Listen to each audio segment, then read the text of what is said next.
Avertissement. L'émission qui suit comporte des propos et des informations de sources douteuses, véhiculées par des personnages tout aussi douteux, dont l'accoutrement fait honneur à leur comportement. C'est sérieux, de voir de quoi ils ont l'air de...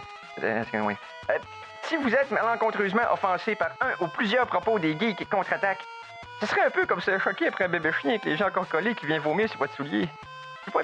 C'est cute, un bébé chien. En direct des entrailles de CKRL, voici les geeks contre-attaque!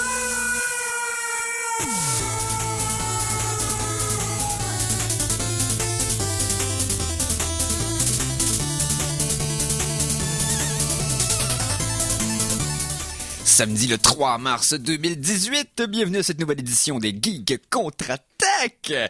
Hey, version Original Tree. Donc, tout d'abord, je me présente, Éric Lajoie, qui est au micro rouge des studios de CKRL sur la 3e avenue. Donc, je serai l'animateur. Qui sera le co-animateur? Donc, il va animer avec moi. C'est-à-dire le non moins unique et extraordinairement particulier Simon Boucher. Salut!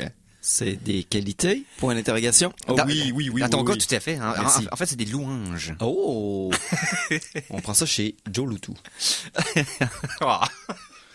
Je pensais que c'était Vous juste avez en jamais loué Abitibi. ça, un ange? Je pensais que c'était juste en Abitibi, moi, Joe Loutou. Les Joe Loutou, ça existe partout probablement, mais c'est pas une chaîne.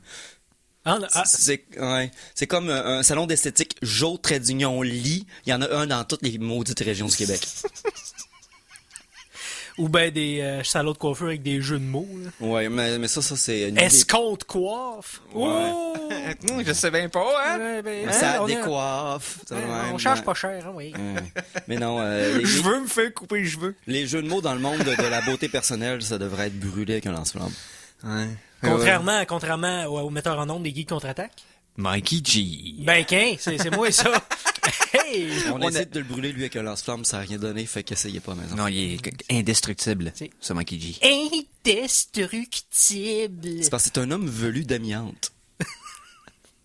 Donc, Et, je cause le cancer du poumon. Oh, faut pas se frotter sur lui. Et pour faire un spoiler que personne va comprendre anyway, t'as de toute façon une armée de clones à ta disposition. Sur ce, Ouais, c'est ça.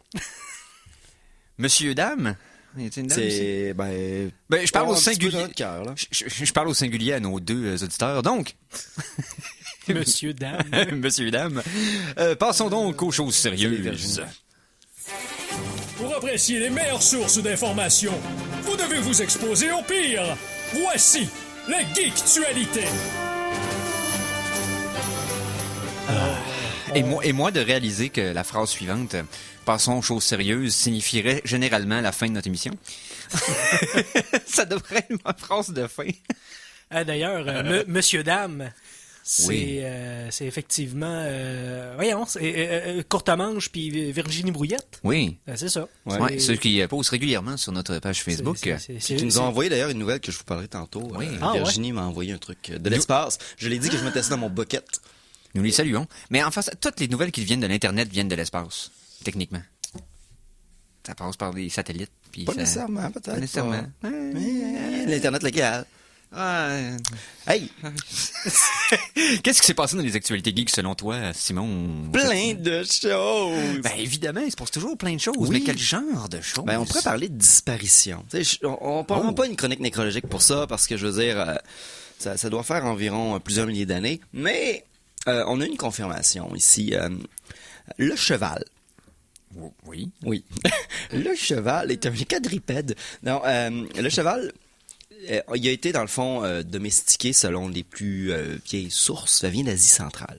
Et puis, les premières domestications arrivent autour de 5500 ans dans le passé. Et des scientifiques français ont tenté d'identifier dans les génomes de chevaux qui sont encore en liberté à l'extérieur à quel point on est encore proche de ces chevaux dits sauvages. Et selon les études, le cheval sauvage n'existe plus. Les populations de chevaux sauvages, c'est des races domestiquées qui ont été transformées, qui sont libres présentement. Okay. Ça sont échappés comme d'une certaine raison, Mais il y a qu'ils ont été abandonnés. il y a déjà très peu de populations de chevaux qui sont en liberté. Et en plus, aucune d'entre elles ne viennent justement des premières populations de chevaux. Donc, l'être humain a complètement fait disparaître le cheval sauvage pour laisser place au cheval domestique. Mais c'est pas la première fois aussi. On est bon à détruire des plantes qu'on veut manger. Et puis si vous comparez, par exemple, des images des carottes ancestrales et des carottes actuelles, avant, il était petit, il était croche, il y avait des couleurs bizarres. Là, ça c'est des grosses affaires oranges, quasiment boostées aux stéroïdes. Mais il y a beaucoup de plantes que la version domestiquée, changée par l'humain, est encore présente, mais que dans la nature, on ne trouve plus l'ancienne version. Donc, même dans les choses qui sont libres, dans la forêt, l'être humain souvent a passé sa machette et sa tronçonneuse magique dans le tas. C'est triste. Fait que si je vais faire un shooter pour les chevaux. C'est bon choix de mots, Simon. Il y a plus de... Il existe encore des chiens sauvages? Tu sais, Ben, il n'y a plus de chevaux sauvages. Parce que pour savoir ça, probablement pas. On arrive avec le même problème. Il faut identifier la souche de chiens avant la domestication, parce que tout ce qui découle de cette souche-là, soit que c'est des domestications, soit que c'est des développements de nouvelles races de chiens sauvages. Donc, si les animaux, les loups, ou les animaux qui ont été servis à créer le lien...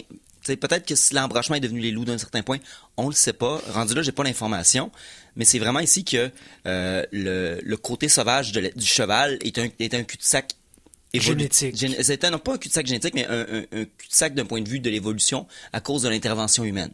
Donc, s'il est resté des populations d'animaux qui étaient domestiqués pour éventuellement devenir le chien et qui, eux, ont continué à se reproduire, oui, il y a encore ce qu'on pourrait dire des chiens sauvages, mais ici, j'ai pas l'information. Ici, j'ai juste l'information sur les Je chiens. me rappelle avoir vu dans un épisode de Cosmos, là, la nouvelle mouture, là, avec Neil deGrasse Tyson, qui parlait justement d'un épisode de l'évolution des chiens, étant donné que les chiens à l'état sauvage, initialement, n'ont pas existé à l'état sauvage. C'est que c'est des loups qui, pour pouvoir survivre certains environnements, ce que l'homme était, ont appris à reconnaître des signaux sociaux pour être capable de communiquer avec nous puis partager, dans le fond, de se rendre utile pour être récompensé, vice-versa. Cette symbiose entre les deux a fait en sorte que les chiens, avec le breeding, pendant Avec plusieurs ça, avec le générations, temps, est devenu le chien. les populations avaient de moins en moins peur Exact. dans la troupe des êtres humains, ils se tenaient de plus en plus proches, puis éventuellement, C'est à ça. force de traîner les uns avec les autres, ben ils sont Exact. devenus... Donc, les une seule chiens qu'on population. connaît aujourd'hui sont nés pendant qu'ils étaient déjà socialisés par Donc, l'homme. si ces races de loups-là ont continué à évoluer d'un point de vue sauvage, oui, il y a encore dans ce Oui, cas-là il y a encore l'ancêtre des des... chiens, Fait que c'est ça. techniquement, vu qu'on a encore des loups, on doit avoir encore l'ancêtre du chien C'est ça, sauvage. des loups, des coyotes, tous ces genres des dingos. Des dindons. Non, Simon, non. Hey, c'est sauvage, là, ça te défonce des fenêtres, puis après ça va sur ton sofa noir. C'est pas- Puis après ça cause des indigestions j'ai le lendemain. compris la là. Ah oui, c'est vrai. Hey, mon Dieu, j'ai pas... Hey, ben oui. Oh my C'est God. dans les nouvelles à Gatineau, à un moment donné, je pense. Oui, Oh, oui, la oh, madame oui. qui avait une dingue qui avait rentré dans son salon puis elle a un meltdown devant un journaliste. Ouais, c'est- puis ça a donné une semaine où ce que TVA Nouvelle avait rien à dire, fait qu'ils Ah, ont c'est passé, ils ont extraordinaire. parlé d'elle en loup pendant 3 semaines. Oui, c'était un été. Là. Oui, ben c'est oui. c'est de voir le cerveau de quelqu'un filmé, rentrer dans une laveuse en marche, spinner devant nous, et on voit le résultat là, parce que ah, c'est passionnant de voir la destruction interne de quelqu'un En là. restant dans les animaux qui l'ont rough, Oui. bon, les chevaux sauvages n'existent plus, mais là, on a des problèmes avec certaines espèces de baleines. Ici, je parle de la baleine nord-atlantique. C'est une sorte de baleine que la population est rendue très petite. Il en reste environ 430. Oh. Et puis là, sur ces 430-là, seulement le corps est femelle. Et la saison de la reproduction vient de se terminer et il n'y a eu aucun bébé cette année. Hi. Puis la baleine, on parle d'un cycle de reproduction qui est assez long. Puis en plus, le bébé reste longtemps. Donc, vu que c'est un animal qui vit longtemps puis qui est très gros, ben c'est une longue boucle avant d'avoir des nouvelles générations. Donc, une saison désastreuse comme ça, point de vue reproduction, sur une si petite population, ben, plusieurs zoologistes spécialisés estiment que peut-être que ça pourrait, si la tendance ne change pas drastiquement, autour de 2040, la population devrait être complètement détruite pour la baleine du Nord-Atlantique. J'ai rien de plus dramatique. Sérieux, là? Ouais, en plus, l'année Sérieux, passée... là? Ah, mais- c'est ouais. poche, là. Mais, Ouais, pour non, rendre je ça- sais, mais- Est-ce que tu veux que je rende ça plus poche? Ouais. En plus, l'année passée, il y a eu un record de morts à la naissance.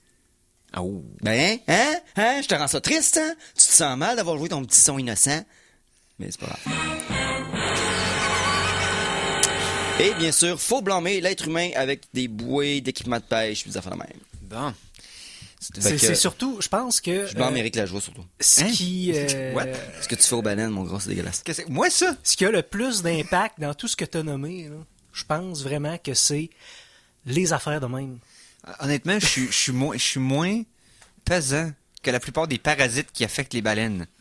Fait qu'oublie ça, j'ai aucune incidence sur rien de ce qui leur arrive, OK? OK, c'est bon, je m'excuse. Non, c'est correct. T'es sans incidence, Eric. Content? Je sais plus, là. On y voit ça la musique? On peut bien tout de suite, On va y ouais. aller tout de suite. La chanson de la semaine!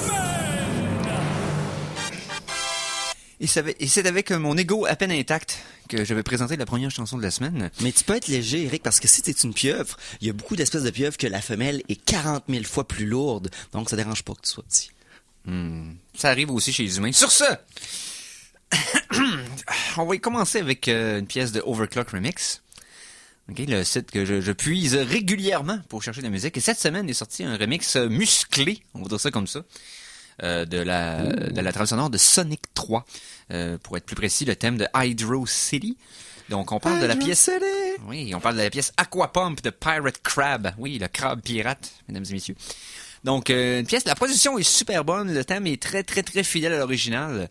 Et ça fait partie des 3 nouvelles tunes qui sont sorties, je pense, depuis jeudi là, sur Overclock. Donc, c'est tout nouveau, tout beau. On écoute ça au Geek Contre-Attaque.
On vient d'entendre Aquapump de Pirate Crab. Ça, c'est une reprise de la tune de Hydro City de Sonic 3.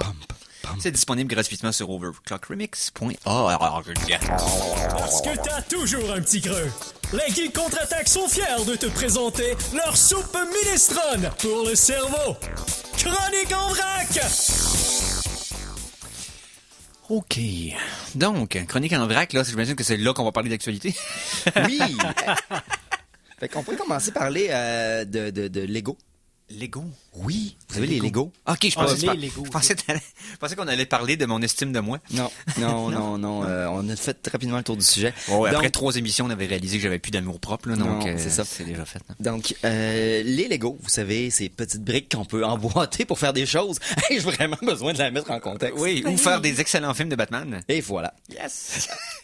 Il y a plusieurs types de pièces de Lego.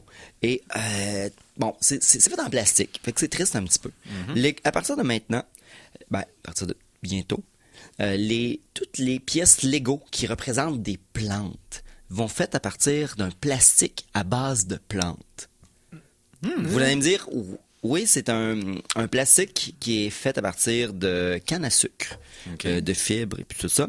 Et ils vont s'en servir pour créer, bon, vu que c'est le premier plastique végétal qu'ils utilisent, ils font toutes les pièces végétales pour commencer. C'est un faible pourcentage des Lego, on se le cachera pas, parce que la pièce la plus fréquente, c'est celle-là qui a les coins pointus.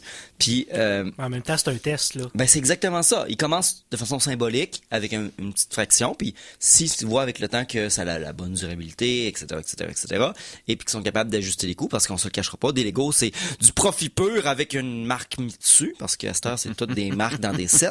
Je serais pas surpris que éventuellement, les Lego de plastique de source de dinosaures morts soient disparus. Puis-je me faire la voix de la mauvaise foi?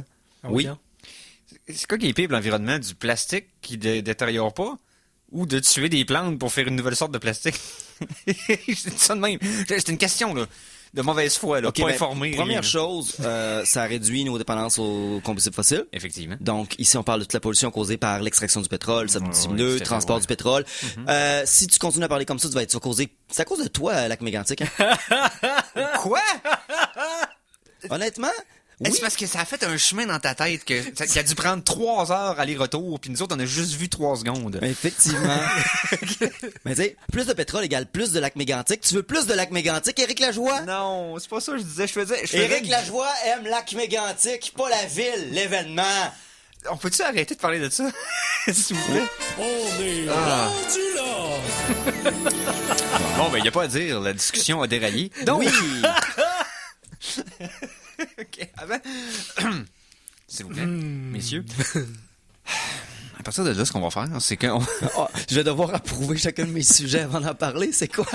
Non, je faisais juste un commentaire niaiseux de quelqu'un de mal informé pour essayer d'avoir un argument logique pour me battre ça, pour qu'on fasse comme... J'ai mal interprété ça comme étant une attaque envers mon intégrité artistique. Non, au contraire, j'essayais juste d'être pas drôle. Mais sérieusement, là, avec c'est ça, avec ce plastique végétal-là, non seulement on va arrêter de sucer tout le jus de dinosaure qu'il y a dans la terre, mais on va peut-être aussi réduire l'espèce de continent de plastique. Tu sais, non, mais ça, c'est relié aux déchets rendus là. J'ai pas les détails sur comment ce plastique-là, se détruit, mais combien de temps qu'il reste en vie, mettons, dans l'environnement, des choses comme ça.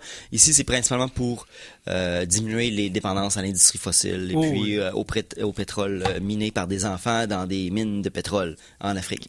Il n'y a pas juste moi qui est mal informé. Donc, les mines de pétrole. Les mines de pétrole minées par des enfants. Moi, j'imagine ça un petit peu comme, dans le fond, les aventuriers du Temple perdu. Non. Comment ça s'appelle? L'Arche perdue. Non, Indiana Jones. Les timbres perdus. Temple maudit. Temple maudit. Fait que t'as des enfants dans une mine qui minent du pétrole avec des pics, puis il y a des gars pas de gilet qui ont des fouettes. Fait que c'est pas mal comme ça que j'imagine le pétrole. Donc, ce segment nous vous est présenté par personne. Donc, on va parler on va rester dans le plastique. Oui. Puis de ses utilisations, quand même cool. Présentement, la NASA, sur la Station spatiale internationale, ils ont eu un petit problème. Oh. Et, premièrement, ça coûte cher envoyer des choses dans l'espace. On se le cachera pas. Chaque gramme a un prix quand même assez astronomique à envoyer ça à cause du coût de faire sortir quoi que ce soit de l'attraction terrestre. Donc, quand tu dis, je dois envoyer des choses sur la station spatiale, c'est plus intelligent de dire je vais envoyer quelque chose de neutre qui peut faire tout que d'envoyer quelque chose de très spécifique qui servira peut-être pas. À une affaire. Ouais, Et c'est voilà.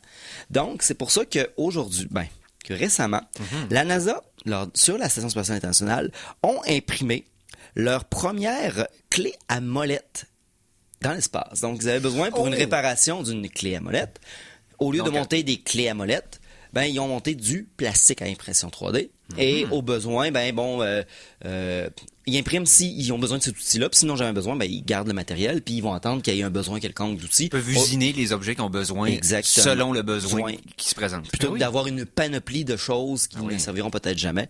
Donc, c'est quand même intéressant. Ils ont donc eu un besoin. Ils ont fait faire préparer un modèle 3D de ce qu'ils ont eu besoin. Ils l'ont imprimé sur place. Et boum! C'est ce qu'on parlait il y a quelques années au Geek Contre-Attaque, quand on avait commencé, quand l'imprimante 3D était tombée dans l'actualité, de façon plus courante, il y a quelques années. Et on disait, nous autres, on argumentait dans les inventions qui vont changer beaucoup l'avenir. L'imprimante 3D fait partie de ceux-là, qui vont changer complètement la façon que le business fonctionne pour beaucoup de domaines. Le graphène que Mikey adore tellement qu'il va probablement s'en mettre dans ses culottes. Il y a des bobettes en graphène. Et bien sûr, la technologie des batteries, tout court. Donc, la personne qui invente une batterie qui est genre deux fois plus forte, meilleure que ce qu'on a présentement, est riche. Ça. Et qui dépense, et qui dégage moins de chaleur, en plus. Tout ça, là, à chaque fois qu'il y a un avancement des batteries, c'est énorme le potentiel que ça amène. Donc, c'est sûr que nous autres, on aime ça, suivre ça de façon serrée. Puis, moi, juste qu'il y avait des yes dans cette phrase-là. Mais je vais retourner un petit peu à ma clé à molette. Oui. Parce que ça l'a... Ça a quand même deux buts parce que c'est la première fois qu'on faisait ça. Donc, utilisation d'envoyer un modèle sur place dans l'espace. Oui. Là, ils vont l'imprimer parce que c'est en fond, c'est une technologie qui prépare pour éventuellement des missions sur Mars ou tout autre endroit qui est difficile d'accès. Où ce que là, avoir du matériel ou avoir tout simplement ravoir du matériel au besoin est tout à fait impossible. Et ils vont redescendre, bien sûr, la clé en question sur Terre pour analyser justement est-ce que l'état d'apesanteur puis les conditions spatiales affectent le processus d'impression 3D. Donc, il y a beaucoup de science qui s'en vient derrière de ça. Yes. Ça va être cool et profitez-en. Yes. J'avais un autre truc d'impression 3D, pas d'impression 3D, mais de robot. Je vous trouve ça, puis on s'en reparle tantôt. Yes. Ah, je l'ai ici. Oh. On va prendre quelques minutes. Wow. Bon, on sait que les robots s'en viennent nous remplacer.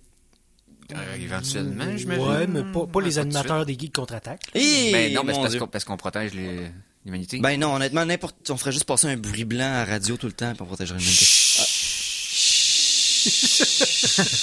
Regarde. Faut pas que les robots le sachent. Okay, si les robots savent qu'on protège la surface de la planète, il va falloir qu'ils nous protègent aussi. Bon, multiplication par 0. Bon, on a détruit les robots, on est correct. Mais l'automatisation puis des systèmes autonomes vont remplacer ou du moins diminuer certaines parties du labeur humain. Et le MIT, qui est un centre de recherche très bien connu universitaire américain. Oui, à Boston, pour pas le nommer. Est en train de travailler sur un robot charpentier.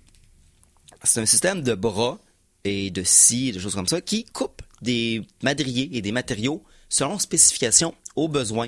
Donc, ça permet à quelqu'un qui travaille le bois de tout simplement, là présentement c'est extrêmement simple, tu sais, t'envoies les plans, puis ça va te prendre les madriers puis te couper toutes les pièces pour une chaise extrêmement simple ou une table extrêmement simple. Mais ça fait, c'est que ça retire le travail inutile, on pourrait dire, quelqu'un qui travaille le bois, c'est pas couper un 2x4 qui est le travail le plus pertinent d'être fait par un humain. C'est vraiment... de l'assembler. C'est l'assembler, puis la finition. La finition, mettons, tu dois passer un tour à bois, des choses comme ça. Donc, ça, c'est la première étape. Fait que là, présentement, les pièces de base vont être coupées par des robots. Ils sont capables d'être coupés par un robot à partir de design envoyé à l'ordinateur. Okay. Et après ça, ils sont assemblés, tout ça. Donc, c'est vraiment une première étape vers... enlever les tâches redondantes qui demandent absolument aucune formation et peu de jugeote pour laisser l'humain faire les tâches plus stimulantes, à la limite, puis plus challenging, puis plus intéressantes. Donc, le robot qui vient remplacer l'être humain, c'est pas juste pour dire vous aurez plus de job, c'est plutôt qu'on va faire tout ce qui est dole, puis à la limite, tu pourras garder ta job sans être payé pour avoir du fun à faire, je sais pas, des choses comme ça, Est-ce que le robot s'appelle Jésus? Moi, c'est ça que je disais. Ne prenez pas la singularité parce qu'un de ces robots charpentiers-là va devenir leur sauveur. Mais il y a des bras, donc il peut être techniquement crucifié. Donc, dans le fond, c'est plausible. Ouais. Gardons ça dans le plausible.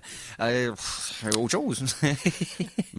Donc, non, mais puis même, c'est plusieurs pièces de robots connectées entre elles, fait qu'il y a des pièces mobiles qui peuvent aller au besoin. Tu sais, si on mélange ces technologies-là, là, l'impression 3D, que tu peux envoyer le plan par ordinateur au robot qui, lui, te fait Charpentier les sur pièces. la Lune. Ben, tu sais, je veux dire, les combinaisons sont infinies. Puis on parlait de l'impression 3D tantôt. Là. C'est vraiment considéré comme étant le début de la 3e révolution industrielle. Là. C'est Quand fou. même. Mais tu as besoin d'envoyer ces plans-là. Puis mettons que tu es sur une base lunaire. Comment que tu fais? Ben, tu utilises un réseau cellulaire 4G qui est présentement en train d'être installé, en train d'être construit pour être installé sur la Lune. Ils sont en train d'installer du 4G sur la Lune. Oui, Ils vont. il y a ça. La puis il y a le compagnie fait que- Vodafone oui. puis Nokia sont en train de fabriquer de l'équipement et tout ça pour pouvoir déployer un réseau sur la Lune qui vont permettre justement d'utiliser pour pour que les missions scientifiques, éventuellement peut-être des retours d'humains, parce que la Chine veut y aller quand même à court terme, que une fois sur la Lune, ben, ce soit plus simple de garder contact sur place et un contact rapide, puis aussi aider toute l'exploration scientifique à renvoyer des données, des choses comme ça. Ici, contrôler des véhicules à distance sur la Lune avec un réseau plus rapide, ben c'est sûr que ça aiderait aussi. Mais tu sais, est-ce que ça serait, je veux dire... Mais Vodafone, c'est allemand, donc c'est probablement pour mettre l'Internet sur la base nazie cachée sur la Lune. Ouais, Tu sais, que Hitler a construit pour fabriquer des robots lors de la Deuxième Guerre alternative. Oui, j'ai vu ça dans le documentaire Iron Sky. Ouais, Super bon documentaire en Oui, passant. c'est tout vrai. Entre s'installer sur la Lune et s'installer sur Mars, je veux dire, pourquoi s'installer sur la Lune? Il n'y a pas de place, là. C'est petit, c'est tout petit. Mais c'est pas pour installer des colonies tant que pour ici, c'est de la recherche fondamentale. Puis 2, ben c'est voir aussi beaucoup de recherche fondamentale. Avant d'envoyer des gens dans un endroit non-retour, ben tu veux pratiquer aussi sur un endroit facile, entre guillemets, facile Oui, mais d'accès. il y a ça, puis il y a le fait que la Lune mérite à un moment donné d'être excavée un tout petit peu, parce qu'il faut pas oublier que la Lune, là, elle est formée de quoi? Ben, c'est De un gros mor- morceau de la Terre qui... Exactement, Ouais, c'est des ça. morceaux de site. Donc, on va peut-être trouver des trucs ultra capotés pour en apprendre beaucoup plus sur l'histoire de la planète, étant donné que c'est des fragments qui ont été là depuis des milliers d'années.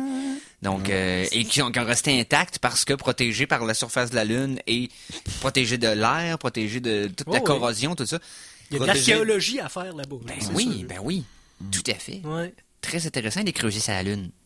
Très intéressant. Ben, on va-tu faire ça? On a 2 minutes pour le faire pour en revenir. Là. Bon, ben c'est bon, ça je vais les me construire une pelle lunaire. Ça sera toujours pas aussi rapide que le voyage que Simon a fait pour déduire que j'avais quelque chose à voir avec un certain accident. Sur ce, on va aller sur la Lune, on revient, on fait une petite pause, on revient tout de suite après pour les geeks contre attaque. Alors attention, ici c'est François Pérusse et ce que vous écoutez en ce moment, c'est les Geeks contre-attaque. Fait que watch out. À CKRL 89,1.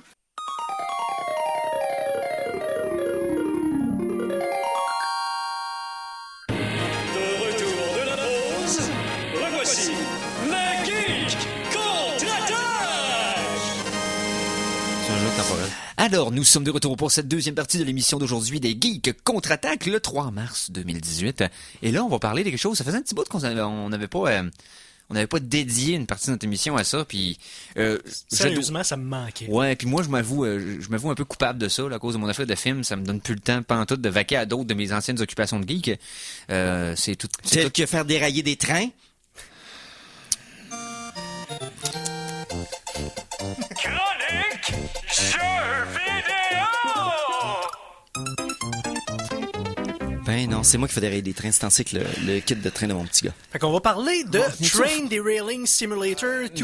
Non, ok, hey, on est-tu au Far West, là? Qu'est-ce qui se passe? Je suis rendu un bad guy d'un film de Sergio Leone? Là? Qu'est-ce qui se Non. passe? C'est à toi d'enlever ton chapeau noir, on va arrêter de t'écœurer. Ouais, Mais, j'ai pas de chapeau noir. Je suis pas si geek que ça. J'ai pas trop de barbe dans le cou non plus. Mais sur ce, on va parler de jeux vidéo. Oui. Question de revenir au sujet, s'il vous plaît. Oui, hey, on va parler de tricher. Hein? C'est le fun de tricher dans les jeux vidéo. Mais, à qui tu parles, hein? je te fous pas, non, quoi? Dans le fond, il y a un développeur à l'université de Friedberg en Allemagne qui a créé une intelligence artificielle de base pour jouer à des jeux d'Atari. Donc, des jeux classiques extrêmement simples. On parle Ok. de Cubert et des choses comme ça. Le but était, dans le fond, de de faire que l'intelligence artificielle apprenne à jouer à ces jeux-là et à s'améliorer Et ça, aussi. d'améliorer le score tout le temps. Puis tu vas nous parler de Qbert en particulier, hein? Ici, je pense que je parle... oui, j'ai un petit bug de technique, mais oui, l'exemple ici parle de Qbert, mais oui. Qbert Gendron. Le temps que ça revienne sur son téléphone... T'as lu de quoi là-dessus? Oui, c'est que dans le fond, c'est... L'ordinateur, au lieu de s'améliorer dans le gameplay du jeu, Oui, c'est-à-dire à devenir effectivement. meilleur pour jouer puis à faire le meilleur score possible, l'AI, en faisant plusieurs essais répétés, s'est rendu compte qu'il a trouvé un glitch. L'AI a trouvé un glitch qui permettait de Qui était générer inconnu des êtres humains. qui était inconnu, qui était impossible à reproduire par un humain et qui avait jamais été découvert auparavant, bien sûr, qui a permis de monter le score aussi haut qu'il voulait. Et donc, l'intelligence artificielle s'est mise à tricher. OK! Parce que son but, Son C'est score. d'avoir le son score. principal objectif, c'était... Son seul objectif est d'obtenir un score. Ouais, c'est ça. Et puis, je sais pas si vous... Donc, il a réalisé que tricher était plus rapide que d'apprendre à mieux jouer. Je sais pas si vous suivez sur YouTube, il fait des excellentes séries, CGP Grey. Ne me dit rien, non? Il fait beaucoup de séries intéressantes. Puis récemment, il y en a un qui explique un peu comment fonctionnent les intelligences artificielles qu'on a présentement, surtout le machine learning. Parce que ici, c'est du machine learning en tant que tel. C'est une machine qui apprend à devenir meilleure.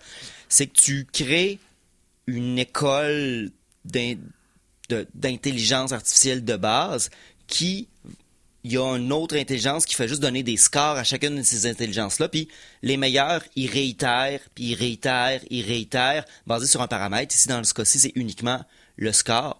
Mais ce qui arrive, c'est que l'intelligence qui, elle, cote et choisit lesquels passent au niveau suivant. Le prof, là. Le prof est une autre intelligence artificielle, mais qui s'améliore elle-même aussi. Fait qu'après quelques cycles, l'être humain n'a plus aucune idée c'est quoi les paramètres, c'est quoi qui se passe en arrière-plan. Parce que les intelligences artificielles sont appris eux-mêmes, puis Ils se jugent sur des critères qui nous sont inconnus, que eux seuls décident. C'est rendu que la qualité est déterminée par des critères qu'on sait pas. Ouais, mais que le but de base humain est respecté, c'est d'avoir le score, mais la manière qu'ils vont y aller est de plus en plus difficile à croire. Fait que c'est vraiment intéressant. Je vais vous mettre sur la page des geeks le vidéo, c'est super intéressant. Surtout que là, présentement, on est dans un monde où c'est pas pour rien quand vous allez sur Internet puis ils disent êtes-vous un humain, ils vous demandent d'identifier genre les carrés où ce qui sont les chars. Les chars ou des pancartes de signalisation. C'est parce qu'on est en train d'apprendre à des voitures à conduire tout seul. On est en train de fournir du data. À chaque fois que vous faites ça, c'est que vous fournissez de l'information pour les automobiles qui conduisent toutes seules. C'est pas une joke, là. Non, c'est pas une joke. Mais les chars que je trouve tout seul, c'est pas un AI, là. Attention, là. C'est pas ça, là. Non, c'est pas un AI. Mais il y a un AI qui est là pour identifier puis reconnaître les choses sur la route. Ouais, c'est plus des sensors. Mais le sensor voit une image. Mais c'est quoi cette image-là? Parce qu'un ordinateur, tu lui montres une photo, c'est des 1 et des 0 pour la photo. Il n'y a pas de concept de ça, c'est une table. C'est l'intelligence artificielle, le machine learning, qui fait que il est capable d'éventuellement de découvrir que c'est une table. Mais pour que tu lui fasses comprendre c'est quoi une table, tu peux pas lui expliquer le concept d'une table. Faut que tu lui montres des tables jusqu'à ce qu'il puisse... Et à chaque fois que tu lui montres des tables, il se trompe plus. Ouais. Puis là, présentement, ce qu'on fait, c'est ça. C'est à chaque fois que tu cliques sur des pancartes puis des voitures, ben lui, ça y fait des pancartes des voitures qui ont été certifiées par un humain. Hey, puis je viens de penser qui à ça. peuvent être validées pour des tests futurs. Fait qu'on a de plus en plus de données pour de plus en plus valider que le pourcentage d'erreur est de plus en plus bas. Et c'est ça. Puis avant ça, c'était des numéros de rue à cause de Google Maps. C'est ça. Ça fait du sens parce que non seulement c'est les chars, les panneaux de signalisation, mais c'est les adresses aussi. Ouais. Pendant longtemps, c'était les adresses parce que ça, c'était pour Google Maps. C'est ça. Aïe, aïe. Je tombe. Vous êtes utilisé à chaque fois que vous faites un CAPTCHA, ces affaires-là. Là, vous savez pas, mais vous donnez de l'information à un ordinateur pour qu'il devienne meilleur.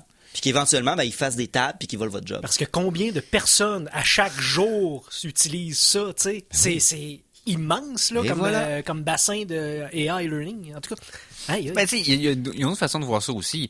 C'est l'information qui se perdrait de toute façon et que de rendre, mettons, l'AI d'un véhicule, entre guillemets, plus efficace à naviguer, c'est pas mal ça qu'on souhaite. Ah oui, mais c'est pas une mauvaise nouvelle. Non, c'est pas une mauvaise nouvelle. C'est pas sinistre. Mais c'est que ils ont comme, pardonnez-moi l'expression, mais ils ont comme socio-sourcé, pas du socio-financement, mais socio-sourcé l'identification d'informations par des êtres humains. Donc, à la limite, si on déciderait d'être tous des sales cons, puis qu'on déciderait de uniquement sélectionner les pneus dans les photos de pancartes, on pourrait peut-être tuer des gens. C'est ça de même. si l'humanité au complet se met sur Internet, là, à essayer de se loguer sur des sites Internet puis toujours cliquer sur les mauvaises affaires, on va peut-être finir par détruire l'humanité. Oui, c'est pas... Je vais aller dire ça sur Reddit. Ça devrait marcher. C'est un long shot. Je dirais que je mettrais pas d'argent là-dessus. Pour revenir au AI qui triche à Qbert, Oui. va-tu falloir installer une espèce de sous-programme d'éthique à toutes les AI? Ça, honnêtement, c'est aux éthiciens informatiques. J'ai rien à voir là-dedans, je veux rien savoir. Non, c'est ça. Mais à partir de là, ça dépend toujours... On n'est pas capable de donner d'éthique à nos politiciens. Comment on en mettre à des AI? Ben, c'est ça. Ben, c'est que, dans le fond, ça dépend toujours de la tâche que tu lui donnes à faire. C'est que... Les paramètres devraient être C'est ça. extrêmement pointus là, pour arriver. On reste dans les jeux vidéo. Est-ce que vous avez joué à Paperclip? Non. Paperclip. J'ai déjà joué à Clippy. Là, Mais c'est un genre de, c'est un jeu web, mais qui avait une version internet aussi. C'est dans le fond un peu comme un cookie clicker. Tu sais, c'est les jeux que tu tapes, c'est comme bon ben tu génères des ressources, fait que là tu t'achètes des machines qui génèrent de plus en plus de ressources, puis c'est toujours exponentiel. Tu sais. C'est comme au début, ben tu commences, tu t'achètes avec des machines à plier des broches. Après ça, t'achètes des rouleaux de broches, t'as des trucs automatisés, t'as plus besoin de taper. Bon, c'est Comme tu bâtis un Rube Goldberg machine, genre à peu près. Une machine qui, dans le fond, qui est de plus en plus efficace à faire des trombones. Et puis, il y a une métaphore là-dedans parce que rendu à un certain point, tu prends tellement de volume que tu commences à strip miner la terre. Puis, tu sais, plus tu joues, tu te rends compte que tout ce que tu es en tant que joueur, c'est une AI d'optimisation de la fabrication de trombones. Oui, puis tu développes le voyage spatial pour éventuellement envoyer des Von Neumann probes qui vont s'auto-répliquer dans l'univers. Puis le jeu finit quand tu strip mines l'existence au complet pour créer des paperclips. Oh, wow! Parce que, Mais tu sais, à un si moment donné... un AI, sa job, c'est de faire des paperclips, puis il y a absolument rien d'autre en tête, puis à un moment donné, il se rend compte que, hey, les humains, ça fait vraiment des bons trombones. Si, mettons, t'es mets dans du mercure pendant 48 heures, on va peut-être tout finir dans du mercure. J'ai hâte de voir. Mais honnêtement, jouer à... Je vais vous confirmer le nom dans quelques secondes, mais je suis pas mal sûr que c'est Paperclip, mais c'est un petit jeu de tape, vraiment le fun. Puis, à un moment donné, tu crées un genre de sport télévisé puis t'as des hypno-TV pour asservir la population. C'est cool. Parce que c'est vraiment poussé. Là. Oui, les AI de Paperclip doivent m'amener prendre concession du gouvernement mondial pour pouvoir simplifier la destruction de la Terre pour créer un système pour créer des trombones puis éventuellement détruire la Terre pour aller dans l'espace. Tant que la technologie est disponible à quelque part, un AI va la trouver et va l'exploiter. Là. Rendu vraiment poussé. Là, mais, ça reste c'est un jeu. Ah non, mais c'est bon pour comprendre le système que un AI qui s'apprend lui-même va uniquement focuser sur les buts que tu lui donnes. Peu importe les conséquences, comme on disait tantôt, tricheuse. Bon, je m'étais trompé dans le nom, c'est pas juste Paperclip, c'est Universal Paperclip. Ah, ok. Et c'est effectivement ça. C'est aller sur... googlez-le parce que c'est un jeu gratuit web. Et c'est... il y a même des sites de jeux vidéo qui ont dit que c'est dans les jeux de l'année. Là, parce que c'est con. Mais c'est comme... j'ai un peu spoilé beaucoup de choses, mais allez-y. Yes. On peut rester dans les jeux si vous voulez. Ben oui. Je veux en annoncer un. Vas-y. Les développeurs de Faster Than Light, ça a sorti récemment. Il y a plein de let's play qui sont T'as pas du tout sortis. joué à trop à Faster Than Light, hein? T'as pas mis 2 millions d'heures là-dessus. C'est le fun comme jeu. C'est simple, mais c'est le fun. Et dans la même veine, ils ont sorti Into the Breach. Oui, ça faisait longtemps qu'ils l'avaient annoncé, mais on n'avait pas de nouvelles du développement depuis, 4-5 mois.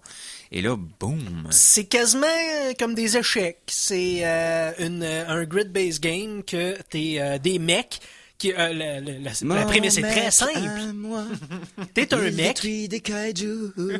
C'est ça. T'es un mec qui revient du futur pour éviter une espèce d'invasion d'extraterrestres que c'est des grosses bébites, puis t'arrives dans des gros mecs que tu peux puncher les gros insectes dans des montagnes, puis faire brûler des forêts pour les... En tout cas, ça a l'air bien plus grandiose que c'est en ce moment, de la manière dont je l'explique, mais c'est très le fun. C'est vraiment quelque chose qu'il faut que tu penses à tes coups d'avance, que c'est de la stratégie, et c'est la musique évidemment faite par les mêmes que Faster Than Light. La musique était incroyable et elle reste. C'est Ben Prunty qui est le composeur pour oui, celui-là même aussi? composeur. Okay. Et les visuels rappellent évidemment Faster Than Light et nice. le système de power-up aussi un peu. Donc non, c'est un beau jeu qui mérite d'être exploré, beaucoup d'heures de plaisir. Yes. Parce que si c'est compter le quart des heures de plaisir que j'ai eu avec FTL, ça en fait déjà beaucoup. Là. Ouais. Fait que pour les fans de Rogue Style Game, là, la Binding of Isaac et Rogue Legacy, FTL, bien sûr. Donc, toujours le fun pour Into tuer the du temps. breach. Ouais, dans la brèche. Ça a d'autres... OK. Voulez-vous quelque chose d'un peu moins le fun, cette enquête un petit peu déprimée? Dans le jeu vidéo encore? Oui. De moins de fun. Oui. Ah ouais, t'as été super jovial depuis le début de l'émission. Ouais, Qu'est-ce qui se mais passe, non, là? ben, tu sais, on va retourner un petit peu dans le drame humain avec des décès. Voyons. Vous vous rappelez, le mois passé, il y a eu la tuerie à Parkland, en Floride. Oui. Puis ça a ramené une grosse question sur le débat des armes à feu aux États-Unis, etc. Bon. Ça a ramené la discussion dans une mince cour de la population Mais- pas informée Mais qui c'est ont pas ça de le point pouvoir de ici. vote. Ok. Bon, président Trump a dit quelque chose de classique. C'est comme, ce serait fun que les films et les jeux vidéo aient un système de classification Ouais. pour que les parents puissent faire des choix éclairés. Niaiseusement. Ce qui ont plus genre 25, 35 et 40 ans et plus. Mais il a aussi déclaré que la semaine prochaine, il allait avoir Ouais. une rencontre avec tous les gens de l'industrie pour régler le problème de la violence dans les jeux vidéo une fois pour toutes. L'industrie dit qu'ils n'ont jamais eu de demande.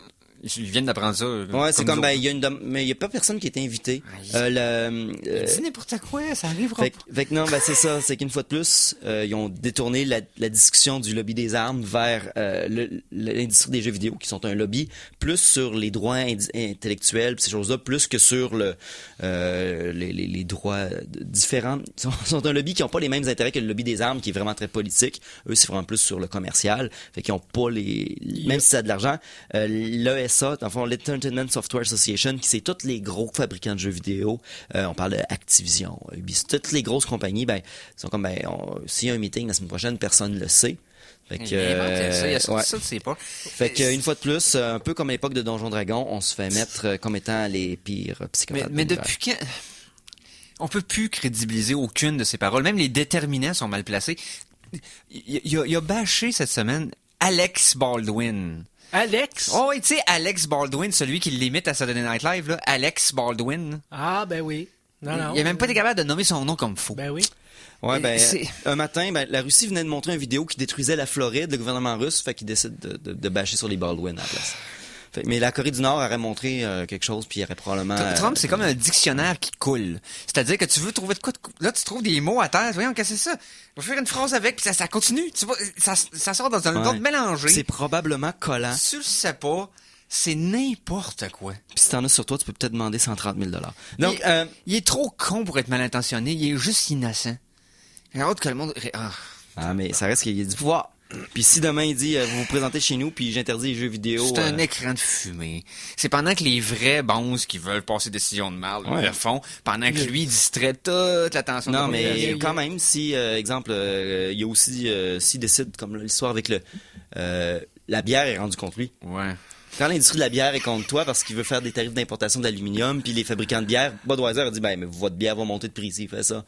Fait que c'est mis à dos la bière. Quand tu Ouais, mets à quand dos la bière, ça va mal. Ben, ça va pas mettre dans ta vie quand même, l'alcool. Tu peins des jeux, ben t'es dans le mauvais sens. Ouais. Puis ce que ça a fait la tuerie en Floride, ça a quand même dissuadé certaines grosses entreprises de s'associer à la NRA. Il y a non, mais c'est ça. Puis étrangement, cette semaine, la NRA avait un jeu de tir sur mobile, il a étrangement disparu. Personne l'a vu. Il était Non. plus là. Hein? Quel jeu de tir? Hein? En tout cas. Mais ça a quand même eu un petit impact pour une fois. Donc, Ouais. En espérant que, Il y a- la goutte d'eau qui va faire déborder le vase s'en vient. Il y a un C'est gros ça changement qu'on dans sait. la population, mais pas Ouais. dans les décideurs. Ouais, les ben, décideurs. ils sont trop vieux. Ils sont Ben, de l'autre génération. ils sont plein d'avant, d'argent, c'est les ça. autres. Ouais. Hein? Bon, ben... Sur ce, on va parler de politique américaine. Parce que ça Non, me mais déprime. c'est ça. C'était la fin de la chronique jeux vidéo. Non, Donc, si on veut. On Ben, verra si on pas veut, pause. ça va finir après la toune, parce que j'ai une toune reliée, donc Mikey, s'il te plaît. La chanson de la semaine 2! Et pour boucler notre chronique jeux vidéo, j'ai choisi cette toune-là parce que je suis tellement soulagé et satisfait du... on peut dire un succès, sans dire un énorme succès, mais le remake de Shadow of the Colossus a des bonnes ventes, fait beaucoup parler de lui. Ceux qui avaient manqué ce jeu-là il y a de cela 10 ans jouent maintenant, et le gameplay restant ce qu'il est, a attiré un paquet de nouveaux joueurs. Il y a un bon buzz autour du jeu. je sais que Conan joue. J'aimerais bien ça Ouais. qu'il nous en parle quand il sera là la prochaine fois. Je pense qu'il y en avait glissé un mois la dernière fois, mais on y en parlera un peu plus en détail la prochaine fois qu'il va venir. Et non, je suis content parce que ça prouve juste qu'un jeu bien fait avec une bonne idée, ça n'a pas d'âge. C'est intemporel. Tu sais, quand nous autres, on fait des références à des vieux jeux vidéo, là, Super Mario World de ce monde ou Ocarina of Time, Mega Man 2, etc., là, qu'on triple là-dessus. Ces jeux-là, vous jouez aujourd'hui, sont encore bons. Tu sais, c'est un bon gameplay, ça perd jamais. Ça prend pas une ride. Des beaux graphiques, ça devient plus des beaux graphiques 10 ans plus tard quand les graphiques sont rendus meilleurs. Mais un bon gameplay, c'est éternel. Ce qui reste, c'est ça, c'était ton design après ça. Ouais. Megaman est encore jouable. Megaman, le gameplay ne change pas, restera intemporel. Ouais. Ocarina of Time, désolé, j'ai joué récemment. Et ça passe pas le test du temps. Ah ouais, Si t'as pas le lien émotif, si tu joues peut-être. pour la première fois puis t'es pas à l'extérieur. Faut dire que la manette de 64 était comme le prototype de les manettes qu'on a maintenant.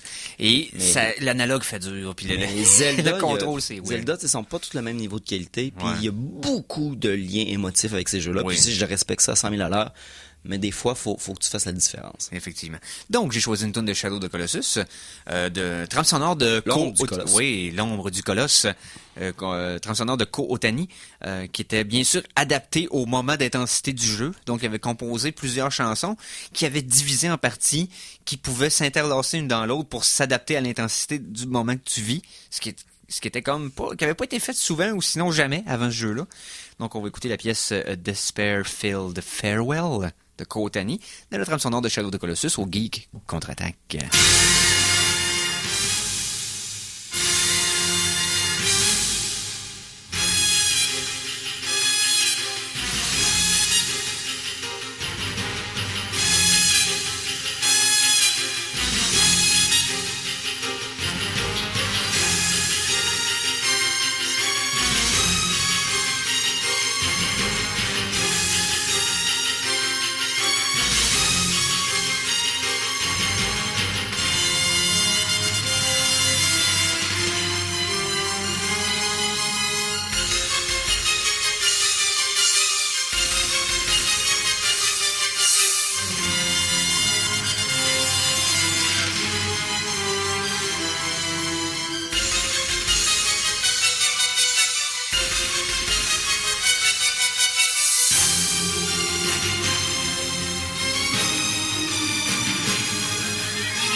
Alors, on vient d'entendre, je vais le dire comme du monde, A Despair-Filled Farewell, composé par Ko Otani. C'est tiré de la trame sonore de Shadow of the Colossus. Donc, pour ceux qui trippent, bienvenue dans le club. Super content de vous voir là. Nous autres, on trippe depuis longtemps. On était peu. On est content d'avoir plus de monde dans notre groupe, donc voilà.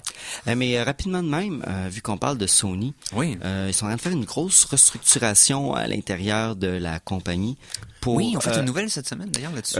C'est ça que je voulais amener un petit peu. Ça avait pas rapport, mais vu qu'on en parle, parlons-en quelques secondes.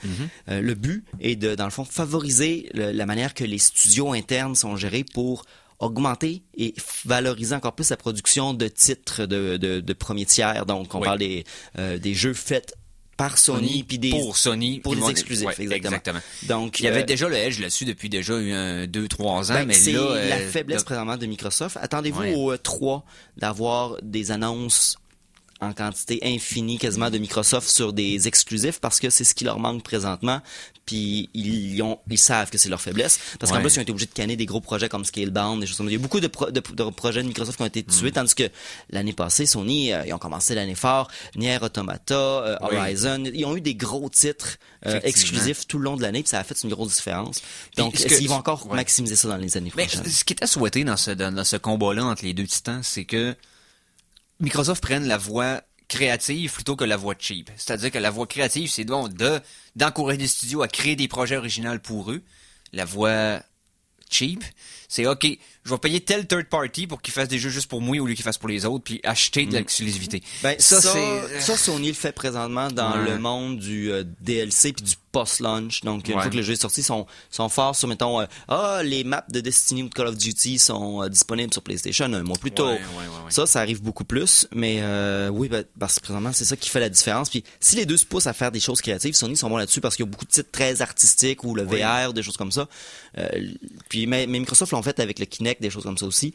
C'est ça qui amène des expériences intéressantes. Puis c'est comme de la recherche fondamentale dans le jeu.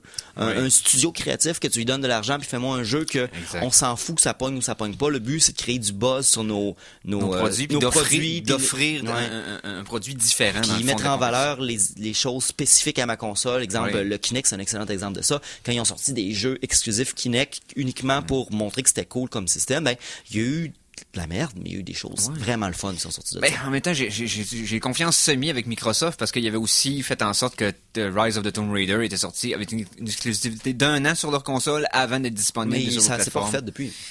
C'est vrai que ça s'est pas refait depuis. Mais bon, il y a les grosses compagnies AAA. Ah, mais tu sais, Sony le font aussi. Là, ils achètent des exclusivités d'indépendants. Ça va arriver, mais c'est vraiment ici des jeux exclusifs. Ça arrive souvent parce que c'est comme, on vous donne de l'argent pour faire votre développement, vous êtes à nous. Non, ça, oui, j'ai pas de problème avec ça. Le problème, c'est qu'un jeu qui, initialement, se supposait être pour tout le monde, qui va être restreint à un parce qu'il a pas été capable de développer par lui-même quelque chose qui lui est exclusif.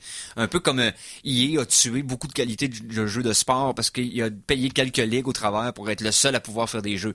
Donc, plus de compétition, donc il n'y a plus besoin de booster la qualité.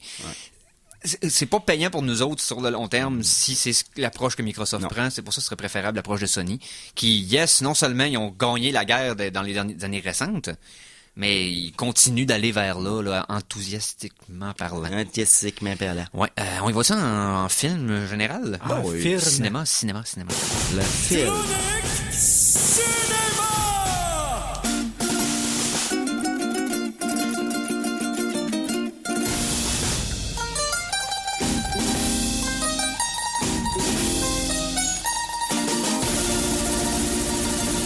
Alors, chronique cinéma. Avant de tomber plus en détail dans la critique de film ou parler des Oscars qui vont avoir lieu demain, on va parler un peu des nouvelles d'actualité qu'il y a eu dans le cinéma. La grosse cette semaine, je pense, c'est le changement de date pour Avengers Infinity War. Il y a ça, oui. Ça a passé dans le fond, du 4 mai au 27 avril. Oui, c'était reculé d'une semaine pour peut-être profiter d'une semaine de plus avec moins de compétition. Ouais, surtout pour laisser plus de place entre Solo et puis Marvel. Tu sais, Marvel et Star Wars. C'est tous les deux Disney. Donc... Puis Deadpool, étant donné qu'au moment qu'il avait annoncé la date, d'Avengers, Deadpool n'était pas annoncé encore.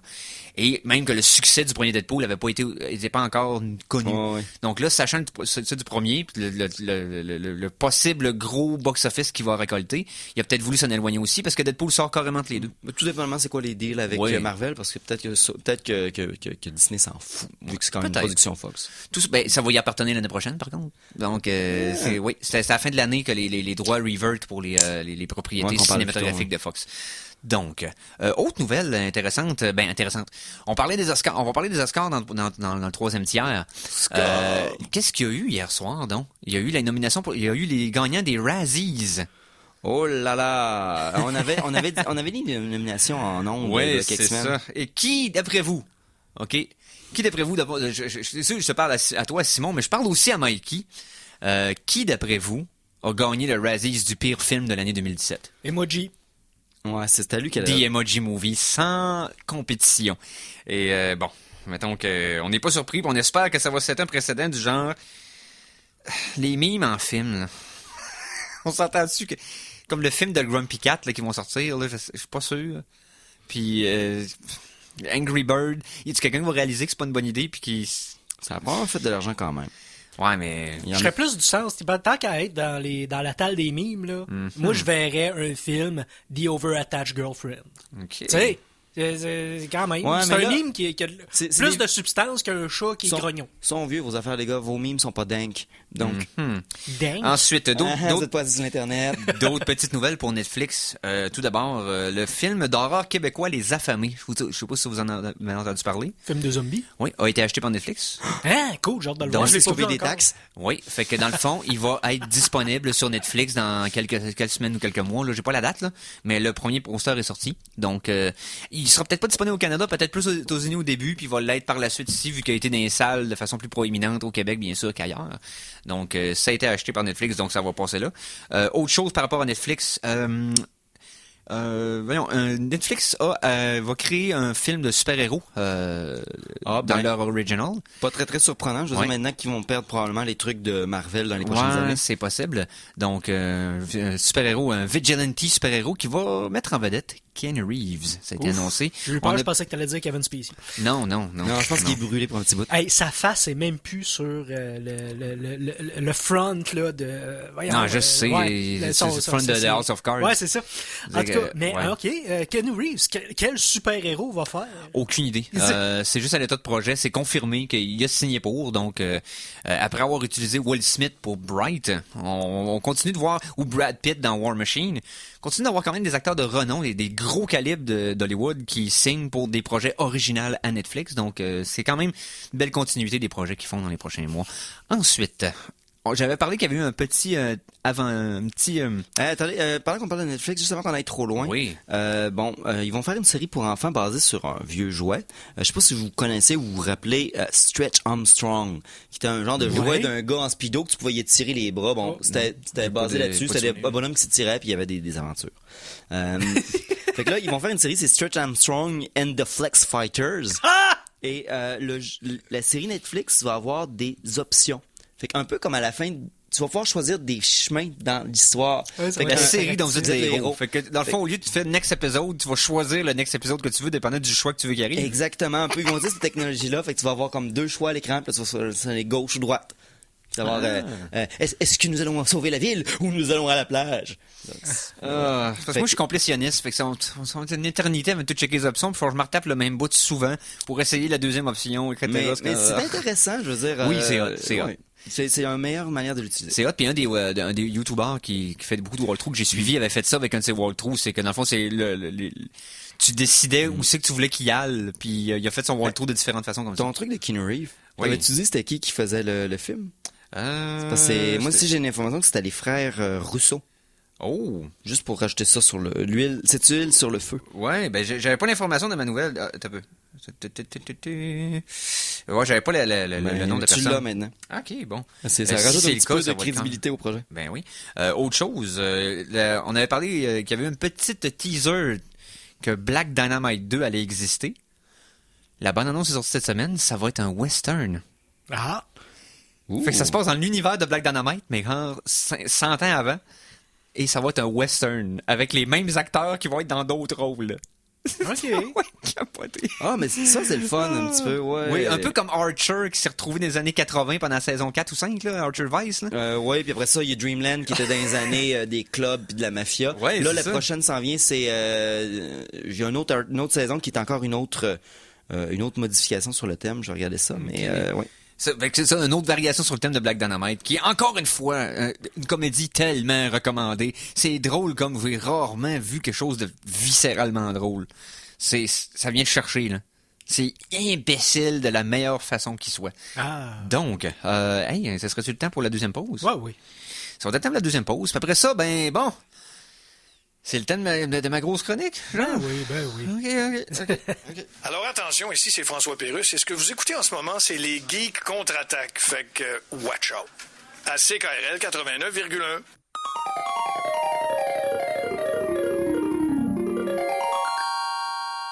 De retour de la pause, revoici les Geeks contre-attaque!